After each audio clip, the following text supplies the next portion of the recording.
Gente, obrigado. Boa tarde para todo mundo. É um prazer estar aqui nesse palco falando um pouco para vocês.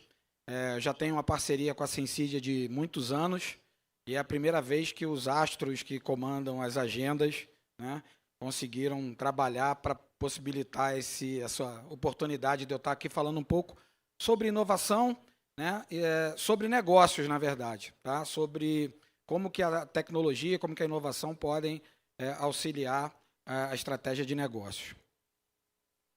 Bem, vou falar um pouquinho sobre mim, né? Eu sou um profissional que migrou da área de negócios para a tecnologia. Eu não sou nativo de tecnologia, né? Fui convidado aí há uns 15 anos atrás para assumir uma posição de direção em tecnologia. O mote por trás dessa movimentação foi trazer, né, uma pessoa com visão de negócio e de estratégia de negócio para cuidar de tecnologia, ou seja, deixar de comprar tecnologia pela tecnologia e passar a comprar tecnologia pelo potencial e o impacto que ela pode ter no negócio. E aí fui mordido por essa, né, mosquinha azul aí da tecnologia e estou na tecnologia, né, até hoje. Tenho 30 e muitos anos de experiência. Eu não gosto de atualizar essa parte do meu currículo, porque aí eu fico parecendo mais novo, né? Mas, na verdade, eu já tenho 38, 39 anos de experiência. Estou no Grupo Bradesco desde 2022, desde fevereiro de 2022, e desde o finalzinho do ano passado eu assumi essa diretoria de digital, dados, CRM, inovação, né, Customer Insights, né, pesquisa de cliente.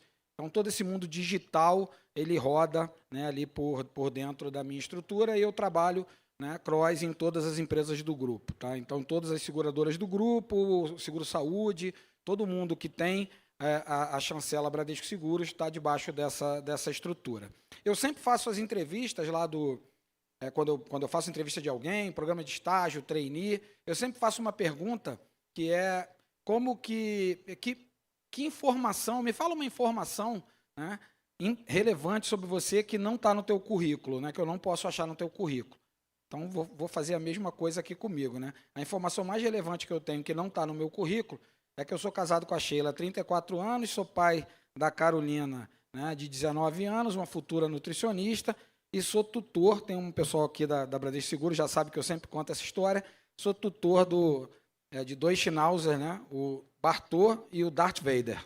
Então, vocês já viram que né, lá em casa a gente torce para os vilões de vez em quando. Né?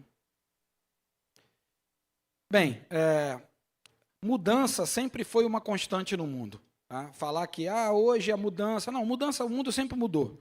E sempre mudou muito. A diferença hoje é a velocidade que essa mudança acontece. Tá? Tem uma frase ali que eu coloquei que eu achei legal, que é: o mundo gira tão rápido que até os relógios estão tontos. Né? Até quem foi construído, criado para acompanhar o tempo, no caso das mudanças, está ficando bem complicado. Tá?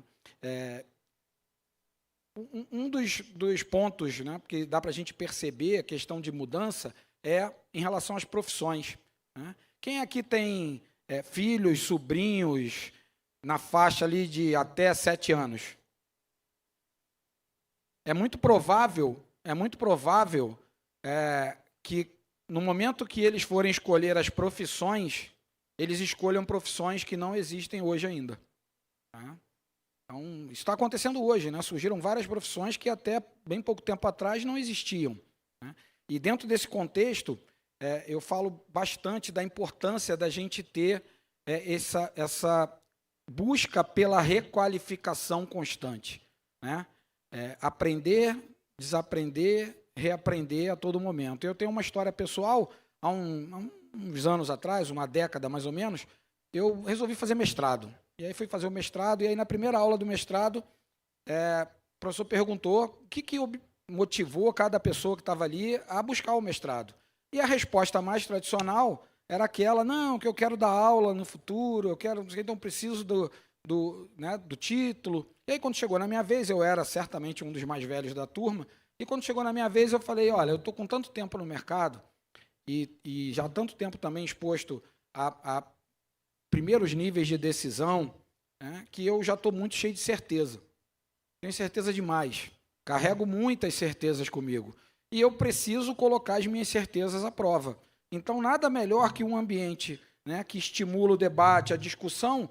Eu estava pouco preocupado com a questão do título naquele momento, eu estava preocupado em colocar as minhas certezas em dúvida, em questionamento, em debater, e foi ótimo, foi ótimo. Eu saí do mestrado, né, transformado, e muito da minha experiência no que eu estou falando de inovação veio de provocações que eu tive lá no mestrado. Tá? Além da questão da necessidade de requalificação, por trás de todo esse movimento da transformação digital, a gente vai falar de inovação. Tá? E inovação, eu não acredito na inovação confinada. Tá? Não acredito na inovação que se você chegar na empresa e conseguir dizer em qual área fica a área de inovação, está errado. Já começa que aquela estratégia de inovação daquela empresa está errada. Se toda empresa tem corpo pastel, móveis, e aí em uma área toda colorida, com puff colorido, com post-it na parede, já está errado. Porque a inovação ela tem que estar espalhada na organização, ela não pode estar confinada. A equipe de inovação, na Bradesco Seguros eu cuido da equipe de inovação, a equipe de inovação serve para governança, para cultura, para estimular o processo, para oxigenar o processo de inovação, mas a inovação acontece nas áreas. Tá?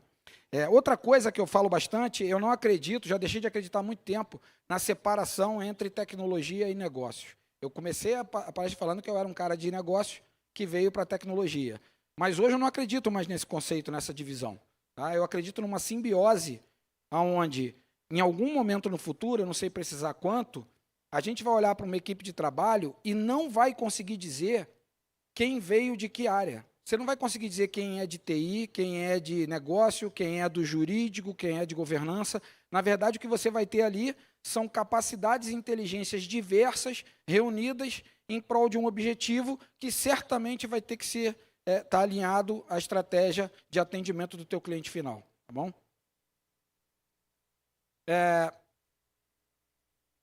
Essa é uma outra frase que eu uso bastante, né? Quando falo isso, tem um impacto muito grande em seguros, que é a experiência do cliente ao novo produto. O mercado de seguros, até um bom tempo atrás, era um mercado onde você ia construir um produto novo e você começava por onde? Pelo cálculo atuarial e pelas coberturas. Ele era um mercado técnico.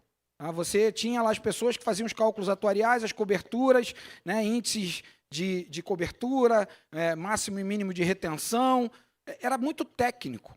E esse produto ia para o mercado, e muitas vezes com uma jornada cheia de atrito, cheia de fricção. Né? Hoje em dia, isso morreu.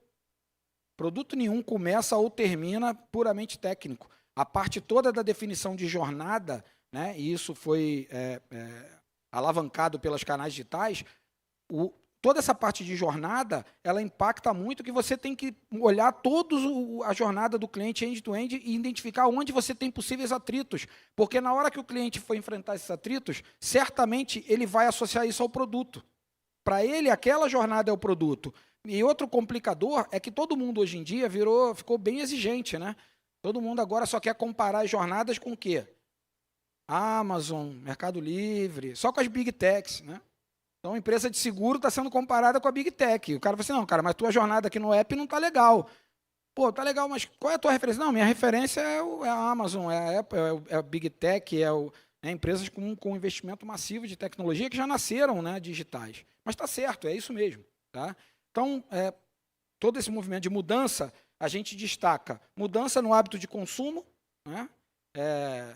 Tem um diretor lá da Bradesco, de uma das empresas do grupo, que ele tem filhos pequenos, e ele disse que outro dia pegou o filho dele, né, subindo no móvel e mexendo na televisão para ver se a tela passava. Né? Por quê? Porque ele está acostumado com o iPad, né? Logicamente os pais, quando querem sossego na hora de almoçar, entregam o iPad para a criança, e ele estava querendo passar na televisão, porque ele não conseguia passar na televisão. Tá? Bem, aqui eu listo um pouco dos impactos, né? Vocês já devem estar cansados de ouvir impactos dessa mudança. Queria destacar, primeiro, diferenciação. Tá? Então, a experiência do cliente vai, de fato, fazer com que você se diferencie de outras empresas, que seu produto seja percebido, né, de forma melhor. Tá? E crescimento e inovação. Empresas que investem em melhoria de jornada, transformam isso num processo contínuo, recebendo feedback, fazendo com que esse feedback gere melhorias no produto, crescem mais. Tá? Aqui, em tecnologia, eu não vou falar muito, porque eu acho que todo mundo aqui, né, conhece de cor a questão de tecnologia. Vou dar um depoimento. Eu estava falando ali, né, eu vim de Brasília ontem à noite, eu estava lá para visitar a Feira Agro. Aí você fala, pô, mas cara de digital, dados, inovação, foi visitar agronegócio? Fui, inclusive escrevi um artigo hoje no LinkedIn sobre isso. Eu fico impactado todo ano que eu vou na Feira Agro, como que o agro está cada vez mais tecnológico. Quem trabalha com tecnologia e não ampliou suas fronteiras para identificar as oportunidades do mundo agro, está perdendo tempo. Vai desde o cultivo, do plantio, até a questão dos fabricantes de equipamentos. Hoje em dia, é impossível uma pessoa que não tem familiaridade com tecnologia pilotar um equipamento moderno, seja uma colheitadeira, uma pulverizadora. É tecnologia pura. Tá? Se discute lá com o pessoal conceitos de arquitetura corporativa, conectividade. Né? Estávamos conversando sobre isso. Ah, conectividade no campo é ruim. Isso não existe mais. Tá? Isso é coisa do passado. Então, tudo isso aqui que está colocado ali em termos de tecnologia impacta muito o nosso dia a dia em várias áreas, em segmentos e, inclusive, várias profissões. É uma pergunta muito comum, Loureiro. Pô, você acha que a inteligência artificial vai acabar com os empregos? Pergunta padrão. Não. Porém, o profissional que trabalhar com a inteligência artificial vai ganhar o melhor emprego em relação ao que não trabalha. Tá? Eu não vejo um médico, cirurgião, tá, daqui a 10 anos, que não consiga trabalhar com operação cirurgia por robô à distância. Não consigo, ele vai estar fora do mercado dele. Pode ser um excelente cirurgião, mas vai estar fora do mercado dele. Né? A minha filha estava fazendo biomedicina e aquelas coisas da juventude, né? Resolveu, eu queria fazer um pouco, queria fazer nutrição. E foi fazer nutrição. E eu já estou trabalhando, está adorando, né? Tenho certeza que vai ser, a paixão que ela demonstra vai ser uma ótima nutricionista. Eu, como, né, um pai preocupado, já estou colocando nela toda a preocupação de conhecer a inteligência artificial, então ela já fuça lá, né, as IA generativas da vida, já pesquisa sobre a área dela. Então, assim, isso é muito importante. Bem, e aí, um conceito que a gente... Qual é a melhor forma, né, de trabalhar essa questão da inovação? E é um conceito que a gente está introduzindo, né, lá. Eu tenho uma experiência pessoal de outras eras, né, com esse conceito, que é o conceito da ambidestria organizacional. Praticamente você ter um olhar no hoje, né, no que paga a conta, né, o comercial gosta de falar isso, sempre quando você vai conversar alguma coisa de futuro com o comercial, ele diz, não, mas o que paga a conta é agora. Não, mas a minha meta desse ano eu tenho que vender. Né? E como que você prepara a companhia para o futuro? Né? Então, é o conceito de ambidestria organizacional. Você ter a capacidade de ser muito eficiente na gestão do hoje e trabalhar o futuro, visualizar o futuro. Vou trazer isso para a questão da tecnologia. Você tem áreas na tecnologia que vivem essa ambidestria. Infraestrutura, por exemplo. Infraestrutura, você tem que tocar o hoje, você tem que processar, você tem que entregar, mas você já tem que estar preparando a tua infraestrutura para o futuro. Nuvem foi um exemplo desse. Muitas empresas ficaram para trás. Tá? Outra área que vive isso, né, já vi aqui também alguns representantes dessa área lá da Bradesco Seguros, fiquei super feliz do pessoal estar aqui, não na minha palestra, mas estar aqui nesse evento. Né? Outra área importantíssima é a arquitetura. Tá? Como se você não pensar hoje numa arquitetura escalável, reutilizável, não esquece, cara. Todo aquele blá, blá, blá de cliente-centrismo, de entregar a melhor experiência, de jornada, vai por água abaixo.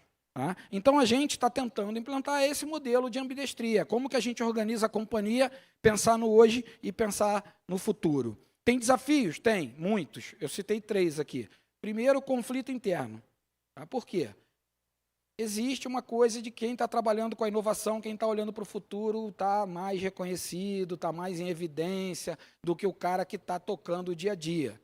Tá? Não esqueça que o dia a dia é que impacta a produtividade, é que impacta... Né? Redução de custo, é o que impacta a meta de curto prazo. Então, assim, se o cara não está fazendo um ótimo trabalho nisso e não está se sentindo, né, que está aparecendo, ele tem que melhorar o marketing dele, porque isso aí impacta muito.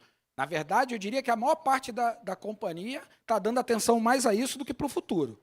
Tá? Tem um ditado que diz, né, quem planta tâmara não come tâmara, né, porque leva muito tempo para nascer, então o cara não planta, porque se ele plantar hoje não vai ser ele que vai colher.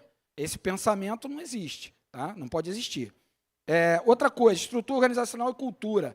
É muito difícil você pegar uma empresa que foi estruturada de uma forma única e conseguir quebrar os silos e montar, organizar de forma que você tenha uma estrutura voltada, né, horas para inovação e hora para o atual. Em alguns casos, você vai ter que dividir mesmo. Você vai ter que separar a área e falar, ó, vocês cuidam do dia a dia e vocês cuidam do novo.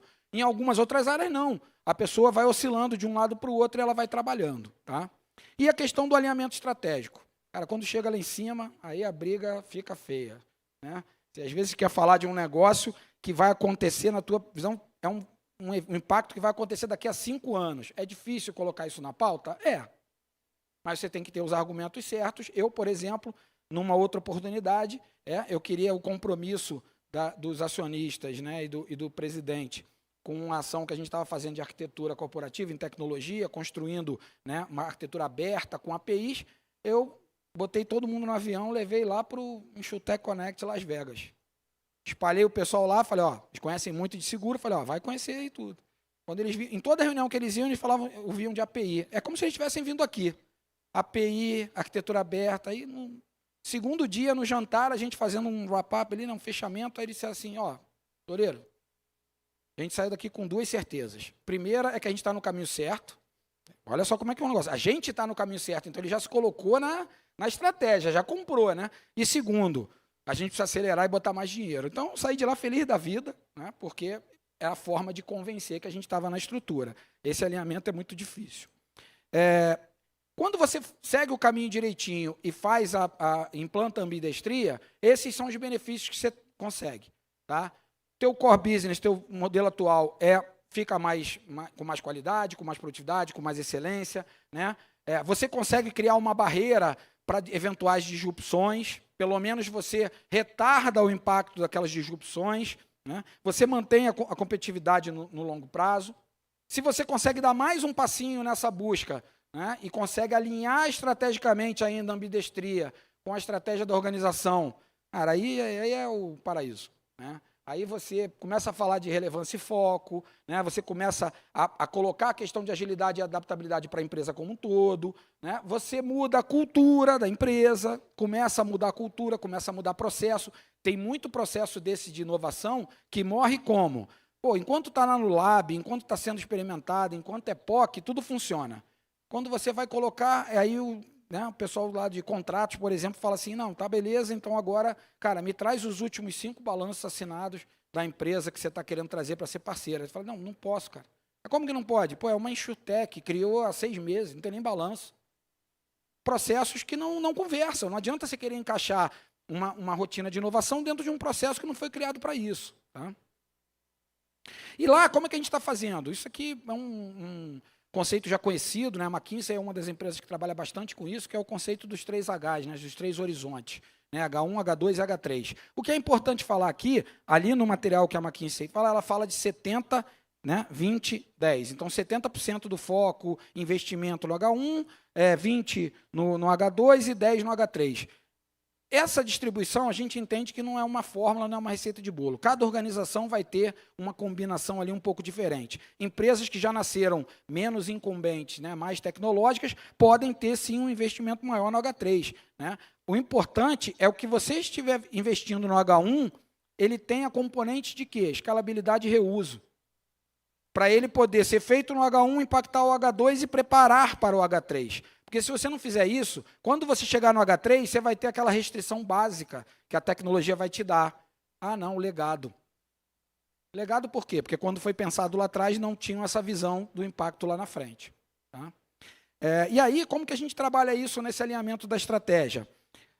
A gente trabalha com 3 camadas. Tá?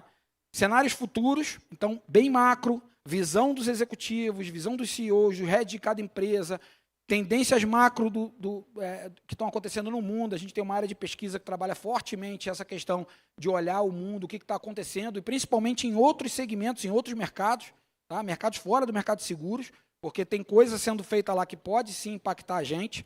A gente trabalha no nível de tendências, né, que são macromovimentos, aí entram tendências tecnológicas, tendências de comportamento, e aí o que a gente chama de território de inovação, como eu falei, a gente trabalha para todas as empresas do grupo, você tem níveis diferentes de maturidade em cada empresa, então você escolhe territórios para cada empresa. Cada empresa você trabalha um território de inovação diferente, então em períodos trimestrais a gente trabalha, a equipe de inovação com as equipes das empresas, trabalha esses territórios. Tá? Que cenários a gente está trabalhando agora, né, dentro da Bradesco Seguros? Primeiro, digitalização do negócio, tecnologia pura, não tem como falar, né, está tudo sendo digitalizado. Reconhecimento de imagem até, sei lá, alguns anos atrás, tinha suas deficiências, você tinha que ficar olhando cada solução para ver se, né, o índice de eficiência ia te atender a tua necessidade. Hoje em dia, fantástico, como que isso evoluiu. Né? Conectividade avançada, estava falando da Feira Agro. Muita gente deixou de entrar no mercado agro porque botou como barreira a conectividade. Os caras não têm conectividade. Vai lá ver o agro. Internet por satélite da feira inteira, todos os equipamentos conectados, todos. Os equipamentos não funcionam se não estiverem conectados. Porque todo o monitoramento, tudo é feito por meio digital, com dados, com analytics, com IA por trás. Tá? Ecossistema de parceria. Né? Por que eu tenho que vender seguro só no app da seguradora? Por que eu não posso vender seguro ou previdência no app, né, de outra instituição, até mesmo no marketplace? E aí usar, no caso do marketplace, a experiência que ele tem lá boa, que todo mundo gosta, eu vendo o meu produto na experiência dele. Olha que coisa legal. Né? Olha que combinação vencedora. E um outro que eu vou destacar, que é a principalidade do corretor. Seguro ainda é um produto consultivo, e eu particularmente entendo, e a Bradesco Seguros também entende, que ainda vai ter muitos e muitos anos com o papel do corretor importantíssimo para explicar o conceito de seguro. O que a gente tem que trabalhar é instrumentalizar e digitalizar esse corretor.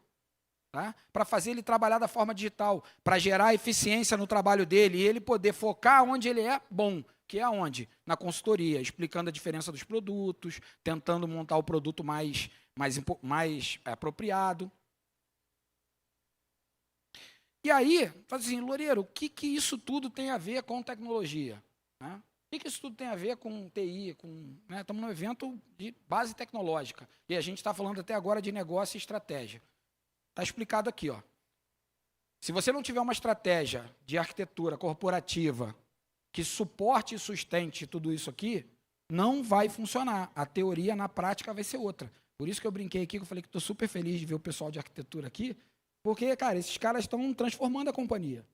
Eles estão na tocada de fazer uma arquitetura aberta, mudar uma empresa que foi muito focada para dentro do seu ecossistema. Então, agora vem uma disrupção. A gente está focando em trabalhar no ecossistema aberto, no mar aberto, que a gente gosta de chamar. Né? Então, para isso, eu preciso ter uma arquitetura forte, eu preciso ter uma arquitetura aberta, eu preciso ter flexibilidade, e a gente está trabalhando forte isso lá. Se não conseguir fazer isso, aí começa. Ineficiência operacional, né? A própria dificuldade de você fazer a adoção de novas tecnologias. Né? Tem coisa nova no mercado e você não consegue botar para dentro, por quê? Sempre a desculpa, o legado. Não tem jeito. E também estratégia de API. E aí esse slide aqui, né, foi muito influenciado, né, pelo lema que está lá do evento, inclusive. Tá? Não existe amanhã, para esse caso que eu estou falando aqui de inovação, tecnologia, não existe amanhã se você não tiver uma estratégia de API consistente. Tá? Assim, eu tive a oportunidade, como eu falei, fui cliente da Sensidia em outra oportunidade, em outra empresa durante muito tempo. Sim, foi fantástica a ajuda que foi dada para estruturar toda essa governança, estratégia de APIs, e tudo isso eu estou trazendo de novo agora, né, nessa minha passagem pela Bradesco, ajudando o pessoal nesse mesmo caminho que está sendo trilhado. Se você não tem isso, você impacta a experiência do cliente. Não adianta, esquece, você não vai conseguir fazer uma experiência fluida, porque você não vai ter integração para isso, você não vai ter API para isso, você não vai ter serviço para colocar lá, você vai fazer um front-end maravilhoso e por trás uma jornada ineficiente que você, né?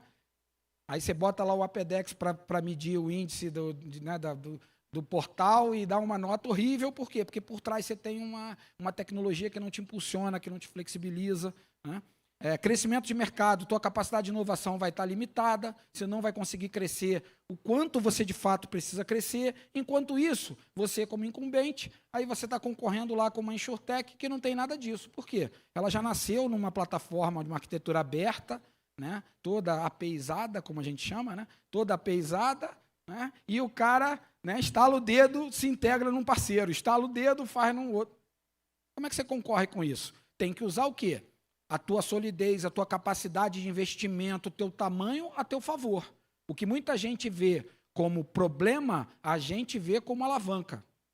A gente vê que a gente pode fazer do jeito certo, pode fazer do jeito moderno, e a gente tem incentivo interno e tem investimento para fazer isso. Então, vamos atrás, vamos construir isso. Tá?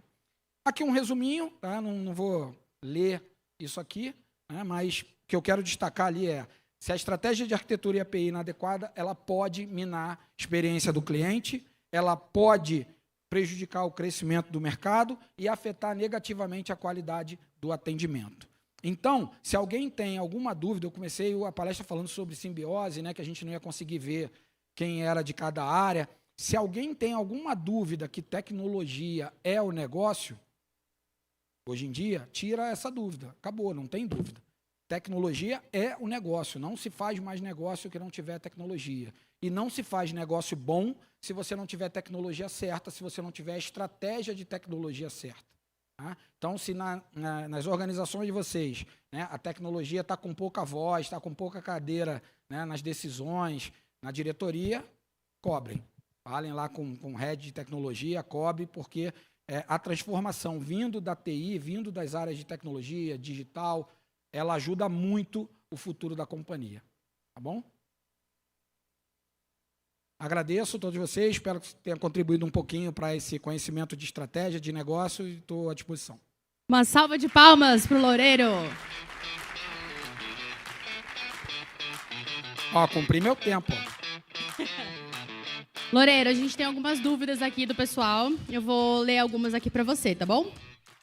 Como que você avalia a entrada do corretor no OPIM através da SPOC com a barreira regulatória que temos? Perfeito. Eu já estava preparado para essa pergunta, tá? Essa pergunta todo mundo faz. O que acontece? Ainda tem muita coisa nebulosa em relação a Open Insurance, né? Em relação a cada componente, a cada ente, a participação dele dentro do Open Insurance e principalmente corretor. Né? O que eu entendo é o seguinte: a SPOC ainda é muito difícil você falar sobre a SPOC porque ela ainda é uma coisa nova. A gente tem que dar tempo ao tempo e ver como que vai ser a operação, até porque eu tenho certeza que a própria legislação vai ser ajustada no decorrer da utilização. O que eu falo é, assim como eu falei das profissões, que você vai ter profissão que trabalhar com inteligência artificial, quem trabalhar vai ganhar espaço de quem não trabalhar, eu falo a mesma coisa dos corretores. Eles são essenciais na cadeia produtiva de seguros. Mas o futuro mostra que quem tiver mais familiarizado a trabalhar com tecnologia, CRM, funil de gestão de vendas, dados, IA, vai sair na frente. Então, o Open Insurance, como conceito, ele é uma oportunidade. Ele tem riscos e tem oportunidade.